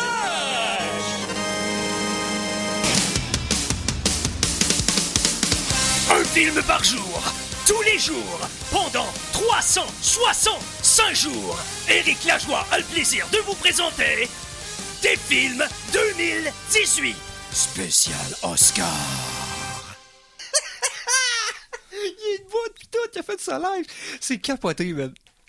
J'aime, merci. J'aime tellement plus ça que je devrais. Honnêtement, là, c'est comme... Ça fait chaud au cœur. J'ai des thèmes live. Ben, c'est le seul qu'on a, on va s'en servir. Ouais, Ben c'est oui. ça. Puis la toune, man, quel bon choix. C'est quoi déjà la C'est une chanson tirée de la série Dragon Ball Super. Un remix rock épique. Oui, Tout est épique dans Dragon Ball. tout à fait, Ouais, tout à fait. le contraire serait étonnant. Yes. Donc, c'est ça. On va faire ça en deux parties. Je vais vous parler des films que j'ai vus cette semaine dans des films. Puis ça, je m'attarderai pas trop longtemps parce qu'il y a quelques affaires que j'ai vues qui étaient quand même... Mais aussi, j'ai terminé mon défi à l'intérieur de mon défi. C'est-à-dire que j'ai vu les 9 films qui seront nominés cette année pour gagner l'Oscar du meilleur film demain, dans le fond, à Hollywood. Hey, c'est vrai, c'est demain. Oui, c'est demain, dimanche le 4 mars. Donc, je vais maintenant pouvoir faire une recommandation et une prédiction éclairée en ayant tout vu ces films dans les dernières semaines. Donc, sans plus attendre, on va commencer par ce que j'ai vu cette semaine en général. J'ai commencé ma semaine samedi dernier, après l'émission, en écoutant un film de Kenneth Branagh. Donc Murder on the Orient Express, donc le meurtre sur l'Orient Express. Ben oui, c'est pas un film de Kevin, c'est un film d'Agatha Christie. Ben c'est ça, Ah, c'est ben, l'histoire. Christie. C'est le livre d'Agatha Christie que lui Qui a été fait en film. qui a été fait en film, là, qui a été fait plusieurs fois en film. En fait, c'est son livre le plus populaire. Ça a là. été Ouais. fait en tout. Ça puis l'autre avec le Nil, là. Voyons, comment il s'appelle. En tout cas, mes souvenirs Neil sont flous. Breen. Pas de Neil Breen. Meurtre sur le Nil. quelque Ouais, chose en non, même. je me rappelle. Vol au-dessus d'un île de coucou, non? Non. Chose en même. OK. On va le trouver. Nils découvert.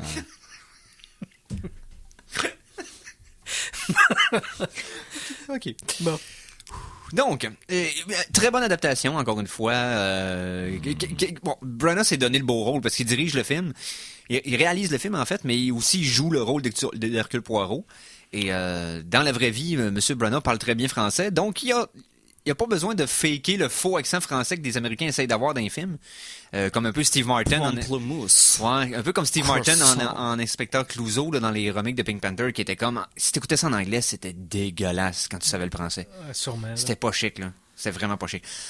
Là, c'est beaucoup plus adéquat. Il y a les bonnes phrases, il y a le bon vernaculaire, il y a les bons accents. Vernaculaire. Ouais, c'est ça. Il n'y a pas de traduction pour ça. Tout ça pour dire que... non, c'est un bon film. C'est un très bon film. Fini un petit peu over the top, mais quand même cool, honnêtement. Quand même cool. J'ai aussi vu dimanche un excellent nanar qui avait comme passé à côté de mon radar pendant beaucoup d'années. Ouais, t'as trouvé une nouvelle talle, là. Oui. Amazon Prime est comme surprenamment rempli de bijoux cachés à travers les fanges. Il a rendu un prime. Oui, ben je l'étais depuis déjà longtemps. Hein. Je m'étais abonné, je pense, au début de l'été dernier. Donc Amazon Prime. Puis là, j'écoutais de temps en temps les vidéos, mais pas tant parce que le stock change pas souvent. Là. C'est vraiment Netflix diète. Là. On se le cachera pas. Là. Ben, il doit y avoir plus de choses aux États-Unis, d'après ce que j'entends. Ouais, mais par contre, l'interface est intéressante dans le sens que tu peux beaucoup plus customiser les settings de la façon que ça affiche. Tu peux même déterminer le font ou la grosseur des sous-titres, ou s'il y a un background ou pas, quelle couleur qui va être, tout ça, qui, dépendant du film, peut vraiment faire en sorte que c'est beaucoup plus plaisant à l'œil aussi. Là, parce qu'il y en a des fois que ça jure trop ou que tu as besoin d'avoir un background. Peu importe, Amazon, c'est quand même bien. J'aimerais voir Netflix comme servir de ça pour improver le leur. Tout ça pour dire que j'ai vu Le Spa de la mort, Death Spa, 1989. Et ma critique a eu beaucoup de succès. La liste des choses que Death Spa contenait a quand même eu beaucoup de views sur Facebook. Mais c'est tout ce que j'ai écrit est vrai. Donc, il y a vraiment un gym contrôlé par ordinateur. Inutilement contrôlé par ordinateur, parce que pourquoi tu contrôlerais un gym par ordinateur? Puis en 89, là. En 89. Tu sais, toutes les machines par ordinateur, ça sert à rien. À rien. Ils sont capables de setter par ordinateur le niveau de chlore dans les douches. Mais c'est du chlore dans les douches. Ouais. Ouais. OK. Dans l'eau. Des Il y a douches. du chlore dans l'eau. Des douches. Ah, il y a du chlore dans l'eau des douches. Ben, il y a du chlore dans l'eau.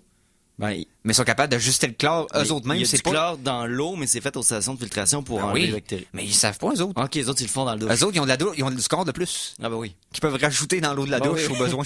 Ah, et puis un petit peu de soufre. Puis, Ah oui, il y a tout un à fait. lance-flamme aussi. Mais un film qui mélange Hackers, qui mélange L'Exorciste, qui mélange Psycho, qui mélange un vidéoclip d'Olivia Newton-John, c'est bizarre, ok? Flashdance, name it, là, c'est weird. Il y a vraiment un fantôme qui se fait électrocuter à l'aide d'un soulier.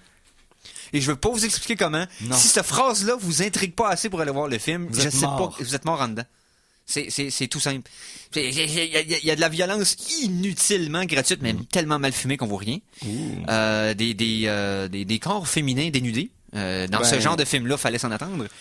Mais non, c'est ça. C'est de la musique qui ressemble presque à des vrais artistes, mais qui ont clairement pas les moyens d'avoir les vrais. Non, ça c'est extraordinaire. Bref, Dead Spa, très recommandé pour les tripeux de nanar. C'est le genre de film que j'aurais aimé ça. J'ai vu avec un de mes amis, Dominique Fizek, c'est que mon frère était pas dans le bateau pas à tout, mais moi pis Dom, on était en boisson, on avait du fun, s'il vous plaît, que notre bière. Je vais juste faire quelques secondes. Oui. C'est-à-dire. C'est possible de changer l'apparence des sous-titres sur Netflix. Ah ouais? Oui. Hein? Faut J'ai juste pas pas checké. faut juste pas que t'ailles via l'application, tu vas sur un navigateur ou sur l'ordinateur. Ah, ben c'est ça que je fais, puis j'ai jamais pensé à checker des options aussi crues que ça. Ben, si t'as jamais regardé, dis pas que tu peux pas. Ok. Hein? Fair enough. Voilà. Ah, ben là, personne m'avait dit que j'étais pas obligé de tuer des enfants. Non, j'avais jamais remarqué. L'option n'était pas aisément accessible, faut croire. Mais sur ça. Lundi. Ou c'est super accessible, puis j'ai pas checké. Là. Sur ça. Peu importe, c'est de ma faute. C'est ça. Lundi, j'ai vu... Ça, puis le lac mégantique. j'ai vu... C'est pour ça qu'il se rachète là, avec son défi. Il Ouais. veut nous faire oublier ça. Ouais. Mais c'est-tu le running gag le plus... OK. Lundi. Lundi, j'ai vu Call Me By Your Name. Donc, un film nominé aux Oscars cette année. Puis si ton nom c'est Maybe, c'est-tu Call Me Maybe? Oui. Que j'ai trouvé correct. Mais... un peu prétentieux. Un petit peu... C'est un peu le genre de film que le monde aime pas les Oscars à cause de. C'est-tu le film italien homo-érotique? Oui, c'est Ok, ça. ok. Exactement. Ok. Et puis c'est même pas ça la raison. C'est même pas le sujet ou même la relation qui se bâtit entre les deux acteurs, c'est-à-dire Timothée Chalamet et Armie Hammer. C'est même pas là le point de contention. Au contraire, c'est fait avec classe, avec goût. Il n'y a pas quelque chose qui est pas quelque chose qui est déplacé. Il y a une scène qui est vraiment troublante. Mais pour le reste, OK? Pour le reste, C'est c'est probablement très... troublante par exprès. C'est ça. Mais sinon, c'est fait quand même avec justesse. Le problème est pas là. OK? Le problème est dans la facture, genre inutilement artistique. Certains effets visuels qui sont utilisés à une place dans le film et plus jamais après. Donc, t'as pas de constance là-dedans. Des longueurs, mais OK, le film dure proche de 2 heures. OK? Après, Déjà là. et je pensais qu'il achevait, puis j'avais à moitié de fait. Ok, ouais. Tu sais, ça voulait plus finir. C'est...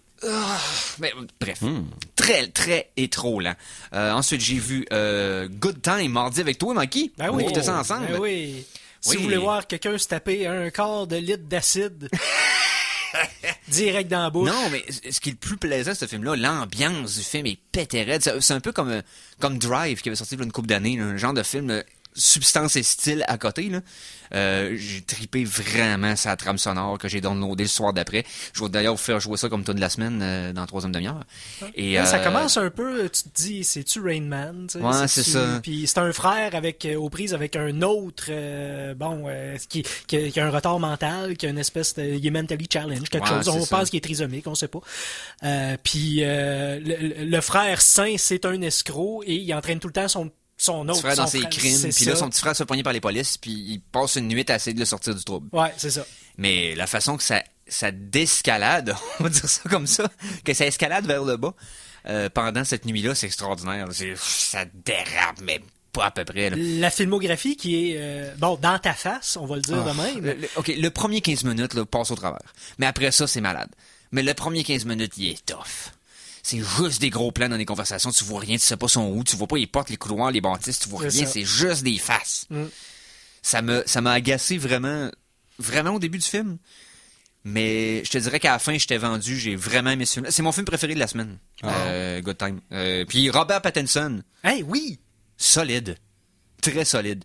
Ne le jugez pas sur Twilight, il est bien meilleur que Ben ça. oui, puis c'est il parce le que prouve dans ce film-là. Twilight, il joue une Il belle fait- planche blanche, Il pas f- d'émotion. Il fait ce qu'ils ont demandé Ben, c'est avec ça. le texte qu'ils ont donné. C'est ça. T'sais. Il a joué la meilleure planche blanche, pas d'émotion vous pouvez en faire, puis c'est ça. C'est C'est ça. un bon acteur. c'est Après tout. ça, j'ai vu The Post, j'ai vu Phantom Thread, 2 films nominés aux Oscars aussi. Je vais en parler un peu après la pause musicale. Ben oui. Oscar. Et j'ai vu aussi Monsters, le premier film de Gareth Edwards. Ah, qui raconte l'histoire d'une canette de boisson énergisante. Non, Non? non, Gareth Edwards, pour ceux qui savent pas le nom, là, c'est celui qui a dirigé Godzilla en 2014 et plus récemment Rogue One, Star Wars Story. Un petit Et, film indépendant. c'est le film qui l'avait mis sur la map, qui l'avait fait découvrir à Hollywood. Et je pensais aimer ça. Je me suis dit, c'est un film de monstre, puis le gars, j'ai pas haï la facture visuelle des films qu'il a fait, même si, bon, c'est le script qui était bizarre. Puis le film t'a fait de la peine. Monsters, c'est plate. Mais plate! Ici, je sens un jugement. C'est comme... Non, mais regarde bien, OK? Ouais, j'ai. Techniquement, avec les moyens qu'il y avait, c'est extraordinaire ce qu'ils ont fait. Il était 7 comme crew, incluant les 2 acteurs principaux. Ok, t'as Tout- 5 qui filmaient. Parce que tous les acteurs figurants, c'est du monde qu'on trouvait sur les lieux de filmage qui ont demandé s'ils pouvaient comme juste dire cette réplique-là. Ok. C'est un guerilla troupe. C'est 7 personnes qui ont parti faire un film. Ah ben. Fait que ce qu'on a réussi à faire, c'est quand même hot. Mais il y a le pire défaut du monde. C'est que tu peux pas être plate dans ce cas-là. Faut que tu sois tête, faut qu'il se passe quelque chose de façon assez régulière pour que tu sois investi. Faut que chaque scène t'amène à quelque chose que, hey, me demande qu'est-ce qui va arriver là. Mais non, le film est juste plate. Je suis tellement déçu qu'il soit plate. Des choses qui arrivent. Là. Parce que le reste, ce qui était le plus dur à réussir, ils l'ont fait. Ce qui était c'est pas facile de pas faire un film plate, mais J'ai pas réussi à on dirait qu'ils ont pas pris le temps de dire, ouais, mais on parle de quoi? Ils ont comme oublié les transitions entre les scènes. C'est comme, c'est long, c'est dole, c'est insipide, il se passe à rien, en tout cas, whatever. Donc, on va y aller en musique, Ben Mikey, oui. tant qu'à parler de ça. Fait que, ouais. La chanson de la semaine 3! Chanson de la semaine numéro 3, j'ai tiré ça de la trame sonore de Good Time, toute composée par le musicien électronique là, Oneotrix Point Never, ou Oneotrix Point Never, je sais pas trop. La pièce s'appelle Flashback. Allez chercher, si vous le pouvez, si vous aimez la musique un peu retro wave, synthwave ambiance, un peu la trame sonore de Kung Fury, ou la trame sonore voyons... Blood Dragon. Oui, Stranger Things, etc. C'est dans le même veine, c'est très, très solide comme trame sonore. Donc on écoute Flashback au Geek Contre-Attaque. Avertissement. L'émission qui suit comporte des propos et des informations de sources douteuses, véhiculées par des personnages tout aussi douteux, dont l'accoutrement fait honneur à leur comportement. C'est sérieux, de voir de quoi ils ont l'air de... Oui. Si vous êtes malencontreusement offensé par un ou plusieurs propos des Geeks Contre-Attaque, ce serait un peu comme se choquer après un bébé chien avec les gens encore collés qui vient vomir sur votre soulier. C'est cute, un bébé chien. En direct des entrailles de CKRL, voici les Geeks Contre-Attaque!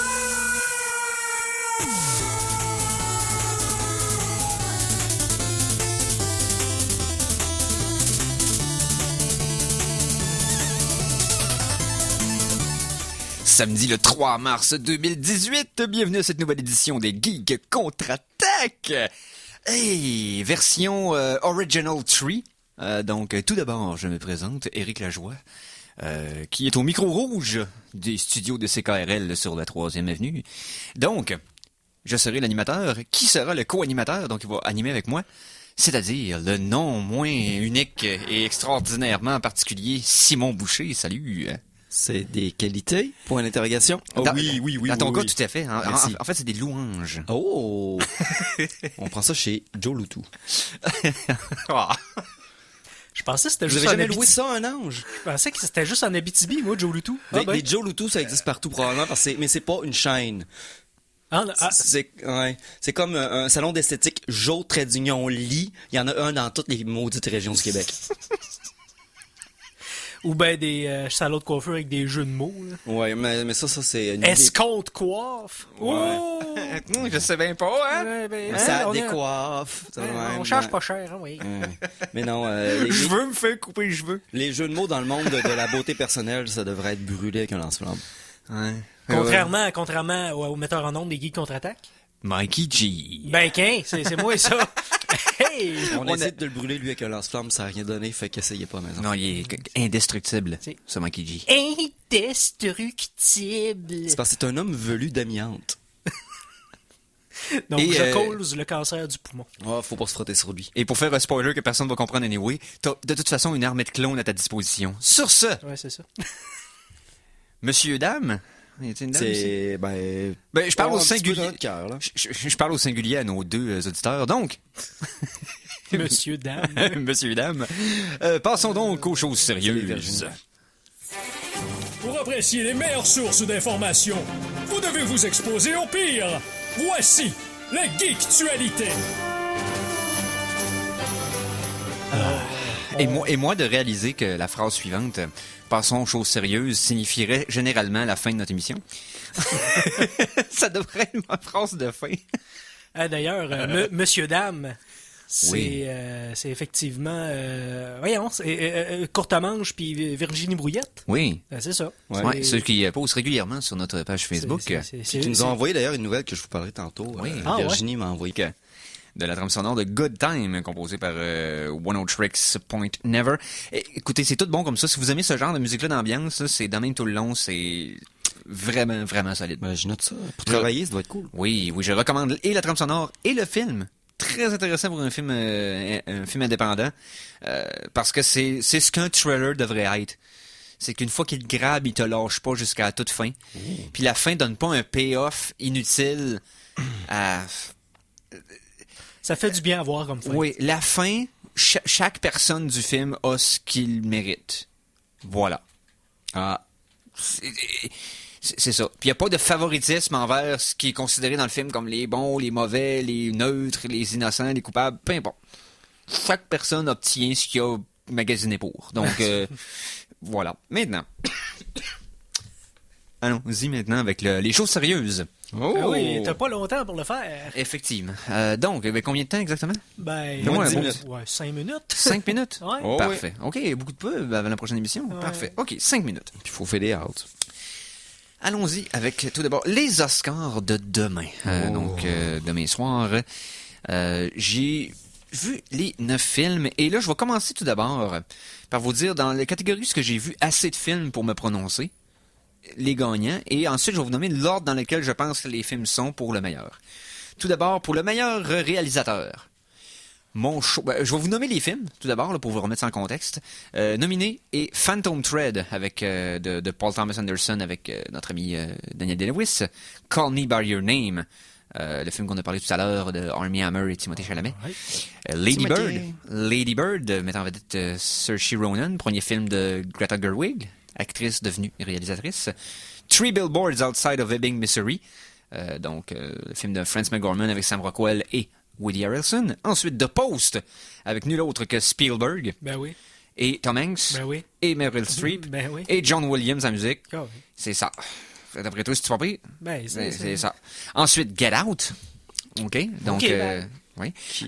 Qui gagnera rien. Ouais, Dunkirk, Darkest Tower et The Shape of Water. Donc, tout d'abord, pour le meilleur réalisateur, je pense sincèrement que ça va aller à Nolan pour Dunkirk. Parce que même si les autres films qui sont nominés sont très beaux, ont une belle facture visuelle, lui, il a pris un style qu'on connaissait, mais il l'a amené ailleurs. Parce qu'un film de guerre nous avait pas amené dans un niveau de qualité pour ce qui est des combats aériens, tout ça, la façon que tu vis ça, plus le côté temporel amené d'une façon vraiment intelligente par le montage. Honnêtement, non. Question réalisation, c'est lui, selon moi, sans l'ombre d'un doute. OK. Acteur de support masculin, je pense que ça va être Sam Rockwell. Parce que de tous les nominés, encore une fois, c'est celui dont l'arc du personnage est le plus intéressant et passe d'un opposé à un autre complètement pendant le film. Three Billboards, ça? Oui, dans Three Billboards. Puis Sam Rockwell, donnez-y un score à m'amener, il le mérite tellement. Ensuite, support pour les femmes, Laurie Metcalf, d'après moi, joue le rôle de la mère de Lady Bird dans le film du même nom. Parce que la relation mère-fille est super bien mise en image dans ce film-là. Comme je l'avais dit dans ma critique, je l'ai pas aimé le film. Mais ça enlève rien au film. Il est excellent, c'est juste que j'étais pas comme biologiquement et en âge pour le comprendre comme faut. C'est ça. That's it. C'est les récepteurs le trouble, pas l'émetteur. Ensuite, meilleure actrice. je le donne, et ça va être probablement la catégorie qui est la plus dure à déterminer, ok? Parce qu'il y a vraiment des grosses performances d'actrices cette année, mais je pense que par rapport aux limites où ce qu'elle va dans ce film-là, Sally Hawkins dans The Shape of Water devrait l'avoir, là. Juste par la témérité. Ouais, c'est ça, parce que Meryl Streep, si elle met un autre Oscar sur sa tablette de son salon, il y en a un qui tombe l'autre bout de la tablette. Fait que, tu sais, quand même, elle n'en gagnerait pas cette année, c'est pas Savez-vous grave. que l'acteur qui jouait le poisson dans Shape of Water devait absolument aller aux toilettes avant de mettre le costume? S'il faisait pas caca, il pouvait pas porter le costume de poisson. Ah, parce que, ouais. C'était ta that tête. tight. C'était Oh aussi oui. tight que ça. Puis la fille, quand même, rappelle-moi son nom. Hein. Sally Hawkins. Sally Hawkins a quand même appris le langage des signes Entre autres. et l'acte d'une très bonne façon. Tu sais, donc. Oui, c'est ça. Ça file naturel. Ça fait pas une actrice qui fait semblant d'être sourde, tu sais. C'est juste Et pour puis ça. muette, là. là. Ouais. Ensuite, meilleur acteur. Gary Oldman, et de loin. Sa performance à Darkest Hour me sacré sur le cul. Oui, il y a des bons nominés, puis il y a Daniel Day-Lewis, mais non, c'est tellement Gary Oldman. Puis si c'est pas lui, je comprends pas. Je comprends pas si c'est pas lui. C'est parce Qu'est-ce qui que t'a plu tant que ça dans le jeu de Gary Oldman? de un, c'est qu'on s'attend à un niveau de qualité de lui tout le temps. Oui, Ok? ben c'est ça. Mais au-delà de la qualité, qu'est-ce que plus précisément, Ben, là, qu'est-ce que. il est encore mieux plongé dans son personnage qu'il le fait d'habitude. Puis d'habitude, il est excellent là-dedans. Mais en plus, il disparaît complètement dans le rôle de Churchill. Puis il rend ça tellement attachant. Tu suis un vieux bonhomme à son premier mois d'élection. Qu'est-ce qui est supposé être captivant là-dedans? Là? Ben, c'est ça. Ben c'est ça, exactement. Ouais, si le vieux bonhomme te capture. Gary freaking Oldman. Donc, Ok. et maintenant, celui que je pense qui va être l'Oscar du meilleur film. Ok, j'élimine déjà j'élimine Get Out parce que c'est un excellent film de genre, un film de science-fiction, mais je suis frustré que Get Out a été dénominé puis pas Blade Runner. Parce que Mais- Blade Runner est aussi un film de genre et aurait dû être. Get Out gagnera pas parce que des membres plus jeunes de l'Académie ont confirmé que les vieux de l'Académie, les vieux hommes blancs de l'Académie n'ont pas écouté le film et n'ont pas l'intention de le faire. Non, c'est En ça. 30 secondes, Oui. dis-moi donc celui que tu voudrais qu'il gagne, mais celui que tu penses qu'il va gagner. Ok, celui que je voudrais qu'il gagne, The Shape of Water. Ok. Je suis. Moi, c'est mon préféré des 9, là, de loin. Avec Darkest Tower en deuxième. Hein. OK. C'est lui que j'ai aimé le deuxième plus. J'ai aimé Dunkirk aussi. C'était mon top 3. Là. Ouais. Mais je pense que le film qui va gagner, malheureusement, et c'est ma 9e place. OK? Le film que j'ai trouvé le moins bon, malheureusement, je pense que c'est lui qui va gagner. Parce qu'il y a quand même une twist intéressante, puis les acteurs qui sont dedans sont malades. C'est Phantom Thread de Paul Thomas Anderson avec Daniel Day-Lewis. Donc, je pense que c'est lui qui va gagner, mais moi, c'est pas mon pick. Ça serait vraiment Shape of Water. On va le savoir demain soir. Yes! On va tout et- savoir ça demain. Et si t'as tout dit ce qui allait se passer, OK, il va falloir qu'on célèbre ça d'une manière Ben quelconque parce que tu vas avoir batté un 100%. Ouais, c'est Alors, ça. J'ai fait 1, 2, 3, 4, 5, 6 prédictions. Donc, si mes 6 prédictions s'avèrent bonnes, Faut que tu écoutes le numéro 1 des radis. c'est ça. Puis moi, je veux que ce soit Shape of Water qui gagne. Je veux pas gagner si c'est Phantom Thread, parce que je sais que c'est lui, là. Ben oui. Mais c'est Shape of Water qui compte. Donc, hey, merci Simon. Salut, merci Eric. Hey, de rien. Merci Mikey. Ben, merci Eric et merci à vous tous de nous écouter. Musisol suit à l'instant, c'est KRL 89. Manquez Restez pas là. ça. Yes! Donc, on se reprend la semaine prochaine. Sur ce, passez-en une excellente. Salut les geeks!